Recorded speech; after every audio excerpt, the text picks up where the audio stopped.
We're going to start with a short conversation to share with you some of the cultural differences between Europe and Israel, and then we'll open the round for questions from you. But if there's really something urgent that you would like to ask Raul, just raise your hand and we'll take the question. So good morning, everyone. Maybe a short round of introduction. So Christian, what's your name and what do you do? Well, my name is Christian. Difficult question. No, I'm working for a German media company which is called Ströer. So we do advertising. Actually, anywhere where you can put advertisements on is what we're interested at. And as we primarily work in Germany, we have little idea of what's happening outside the bubble. And this is why it's important for us to connect with Israel and also other countries to understand where the world is moving, because, I mean, as we all know, Germany is so special that Germans believe the rest of the world is different, but probably this is not true. Probably Germany is so different. And so it helps us to understand when we go abroad. And this is why I'm here. Thank you. Sean, your name, rank, and what are you doing here? I remember my name. It's Charm, yes. And I will do something you didn't ask me to do. I will add something to Christian because he was very modest in introducing Ströer, because actually Ströer is the German answer to JC Deco. And it's doing a good job in being a competitor. I work for the German Chamber of Commerce. We do support bilateral trade, and we do technology scouting, delegation visits, lots of those you will see within the next months. We are getting back in business now, post-corona, I hope. Thank you. And Mickey. My name is Mickey Balter. I'm CEO and co-founder at Orient. We're a startup company, started in 2016. And we do a software-only indoor GPS service. Basically powers mobile apps with indoor location awareness. We work mostly in retail currently, but expanding to other verticals as well. So, not many of you know, but Sharm made Aliyah. She grew up in Germany. She made Aliyah to Israel a few years back. And Sharm, when you came, like, what's the first thing that really shocked you? Your first shock when coming into Germany, into Tel Aviv? Okay. Absolute shock. The first shock was when the taxi driver asked me if I'm a single. And when I said yes, and happily so, he nevertheless wanted to introduce me to his cousin. And when I refused, he had another guy in mind, and that was the whole drive into Tel Aviv. And you said I'm from Germany, but I'm from Munich. And we will hear in the course of the day that there are big differences between the places we're coming from. And we are very, very private people. This is already a sneak preview to what we're going to hear on this panel. Who knows what Munich is? Raise of hand. just checking. Because another cultural aspect is that from the DACH region, DACH is short for Germany, Austria, Switzerland. Most of the people, I'm from Germany. You're from Berlin. So there are other cities as well, okay? Just that we're clear here. And even worse, people from Munich wouldn't say they're from Germany necessarily, right? But I say I'm not from Israel, I'm from Tel Aviv. Okay. So it's the same, I would say. Mickey, Mickey is an entrepreneur. He has raised funding from German investors, and he's doing business with German clients. So what was your first shock going there? Actually, it was absolute horror.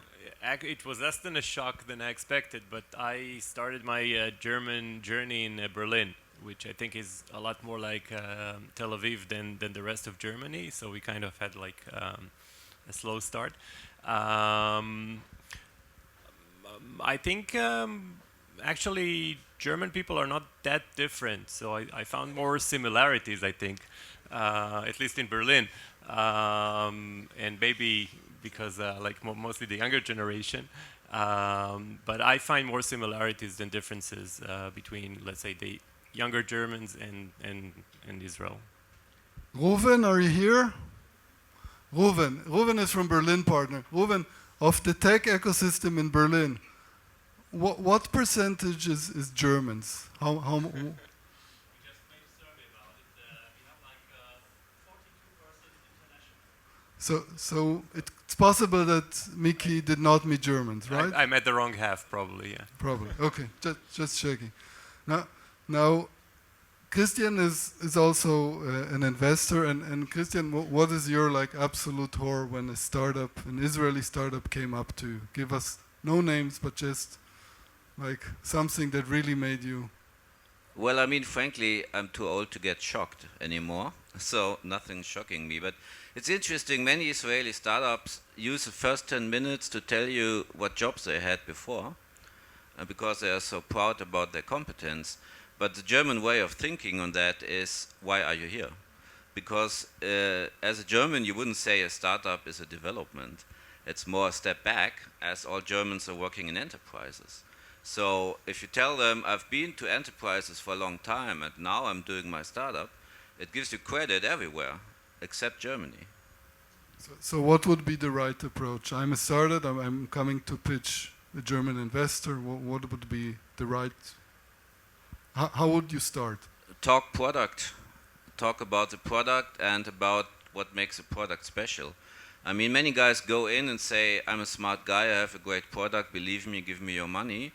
And this is not how it works with the Germans, because they want to know all the details. I mean, Germans are the guys building Mercedes cars, and they are in a crazy amount full of details. If you need them or not, it's your personal opinion.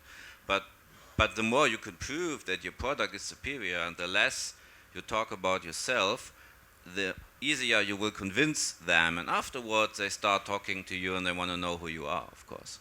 And then you can give them your whole story. But I wouldn't start with it. Okay, thank you. Sean, you wanted to... Yes, I will add to that, and I'm preaching this for so many years now.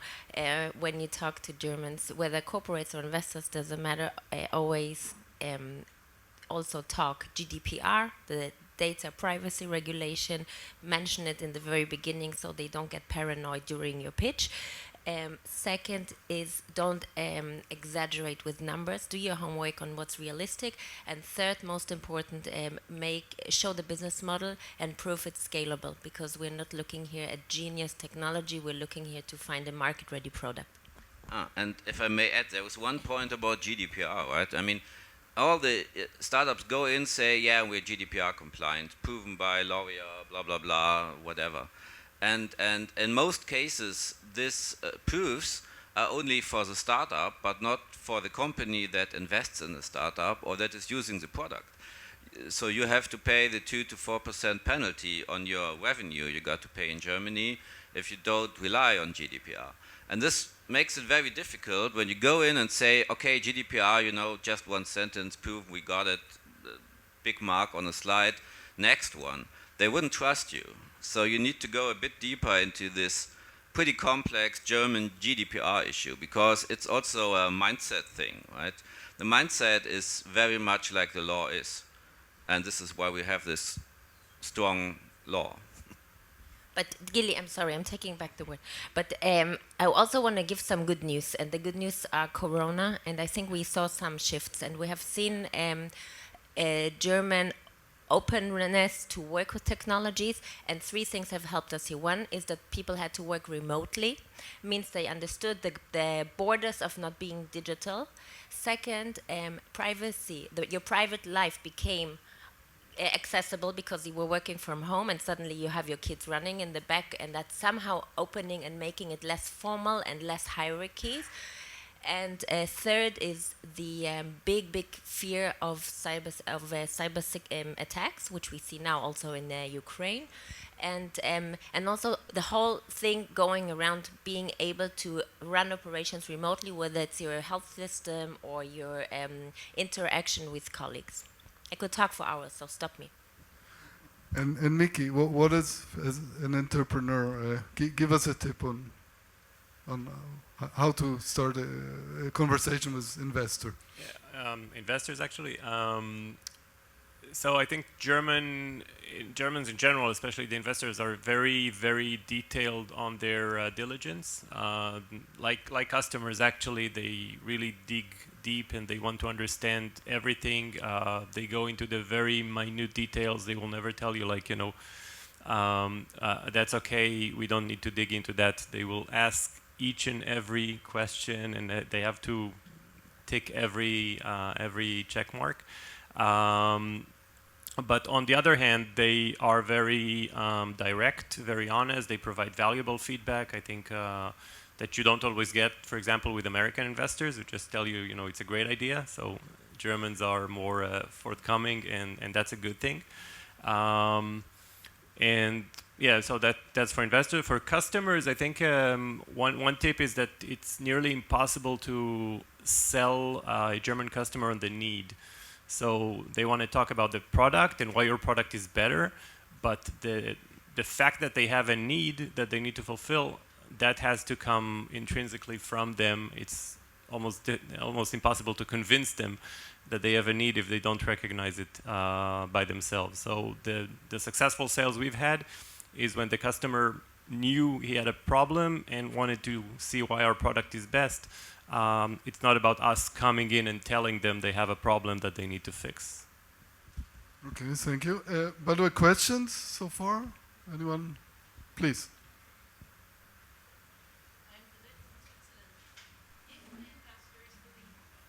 Can you just speak up? Sorry.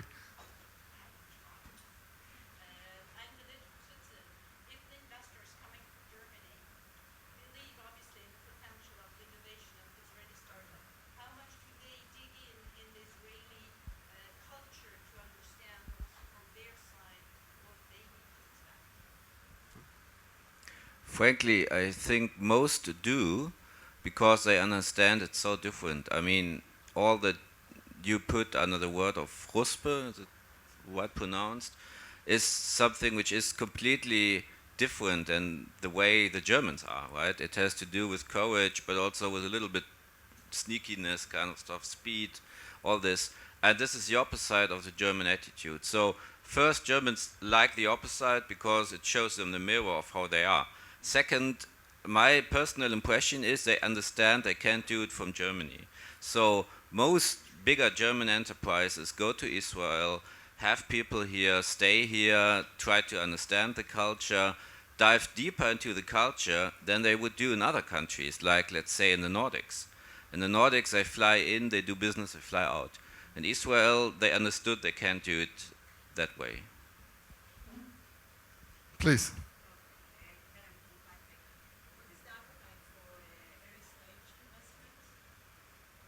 So, Karen asks, what is the appetite for early stage investments? Not so high, to be very frank, because the German attitude is very enterprise driven. So early stage, in most cases, means that the large German enterprise elephant is sitting on a tiny little startup with millions of questions from enterprise guys who more or less paralyze the startup. And that's what they know. And this is why, of course, there were lots of accelerators, lots of programs. But to my knowledge, the priority of the most enterprises is to go in medium to later stage and then scale it because the market is big to scale, right? Please. What is the willing or demand of investment in crypto, blockchain, or NFT projects or startups in Germany? I think there was a panel about it this afternoon, right? We have a panel. Let's advertise for the panel. But however, in very short words, my personal impression, crypto, difficult. Sounds like strange, difficult to understand. NFT, slowly moving up. I mean, we always have a pretty long curve of understanding and of mindset changing. So Germany is always lagging behind South Korea, behind Israel, behind Nordics, behind many countries in adapting new things, right? So this is why we're a little bit behind, but I wouldn't say we have not started considering it. I mean, NFTs right now is a big thing, besides the fact that there were two bigger topics at the moment taking everybody's mind. I can tell you that from a medium-sized perspective, at the moment, blockchain and crypto is definitely not number one. The big corporates, Deutsche Telekom, Porsche, and all the others, they are already looking, of course, in that field. They are looking at the business models which can be applied in the metaverse. So you will see it coming in the next years, of course. Another question? No. So, Rolf, where are you? Rolf, we've discussed a lot of Germany. Let's do a little Switzerland here. How does it look with future financing models and stuff in Switzerland? And appetite for early stage startups. Well, thank you very, very much. So Switzerland has been for a long time not so great as Berlin was, but Switzerland is really coming right now. And when I hear about crypto money and blockchain, that is really something that is going on in Zurich and Zug. It's called the Crypto Valley. So there are a lot of opportunities for blockchain companies, for NFT companies, for crypto financing. So we have some kind of niche, and on the investment side, it's getting better and better and better. So there is a big appetite from Swiss venture capital companies or family offices for startups, for innovative Israeli startups. Cool. Thank you. Tell me, Mickey, you landed in Germany. What's the strangest thing you had to eat? Strangest thing. We're culture. It's a culture panel, so let's. No, we went for like with the traditional stuff. We found a great Schnitzel? I went with my co-founder and we found a Kebab? great schnitzel place. No, we Okay. found a great schnitzel place on the first night we were there. And unfortunately, that place closed down. We came back after a month and it was no longer there. And my co-founder, like, what is it now, 5 years later, still talks about that schnitzel in Berlin. Okay. Does he know Daniel? Daniel, you're here. Daniel, Jan. No, I was just trying to point out from the Austrian Gili, colleagues you know, that first of all, schnitzel is it's Austrian. That's so what I was trying to. Yeah.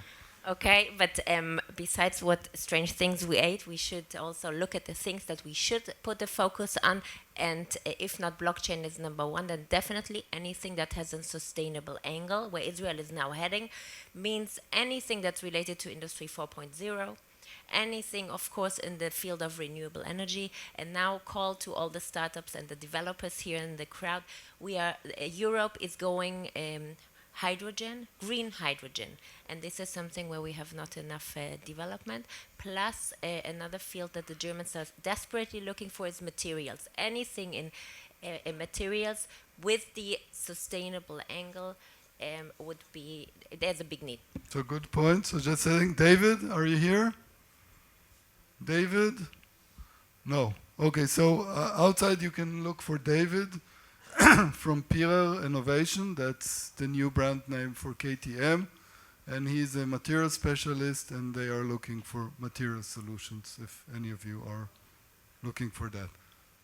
You wanted to say Yeah, I something. mean, if I may add, I fully agree, and that needs to happen fast, because most of you might have heard about the speech the German Chancellor gave 2 weeks ago, when he made a complete mind shift in the way the German politic is acting and seeing its role in Europe and in the world, and that changed many mindsets of people. So this very comfy behavior that many Germans have had, like, well, I mean, we're doing good, we're doing fine, we have all we need, we don't have problems, so let's continue the way we did, definitely changed. So there was really a tipping point.